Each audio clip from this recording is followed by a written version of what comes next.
القيامة احتفال بمحمد. يا من انطوى عليك التلبيس والتدليس من إبليس وحزبه الخسيس، فظننت أن الاحتفالات بذكريات محمد خرجت عن التأسيس وعن منهجه النفيس وعن مسلكه الأنيس. أخاف أن تضيق ذرعا إذا رأيت القيامة كلها احتفال بمحمد، وأخشى أن تكون في غير صفه وحزبه، فافرح ما دمت في الدنيا بالاحتفال به، فإنك لو دخلت الجنة لابد أن تحتفل به عند كل باب، فاسمه مكتوب فوق الأبواب. على كل باب من أبواب الجنة لا إله إلا الله محمد. فإن كنت ما تحب ذكر هذا الاسم وانتشاره كيف تدخل؟ لابد قدام فوق رأسك، إن كنت من أهل الجنة فوق رأسك اسم الله واسم محمد، ما تدخل إلا وأنت معظم لله ولمحمد.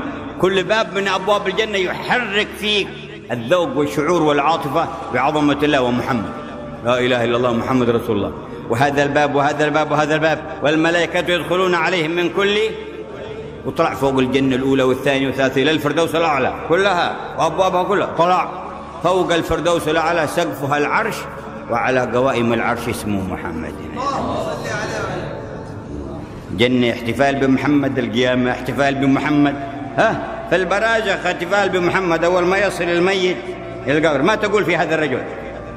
الملائكة يسألون إيش تقول في هذا؟ هذا من هو؟ إيش هذا في نظرك؟ الله. احتفال البرزخ محتفل بمحمد، القيامة محتفلة بمحمد، الجنان محتفلة بمحمد، صلوات ربي وسلامه عليه وعلى آله. فإيش في هذا الاحتفالات؟ هذه ما تساوي شيء. عاد الاحتفال مقبل، قل اصبر شوي، إن كان غاضك هذا الاحتفال عاد الغيظ لك في البرزخ أكبر، والغيظ يوم القيامة أشد.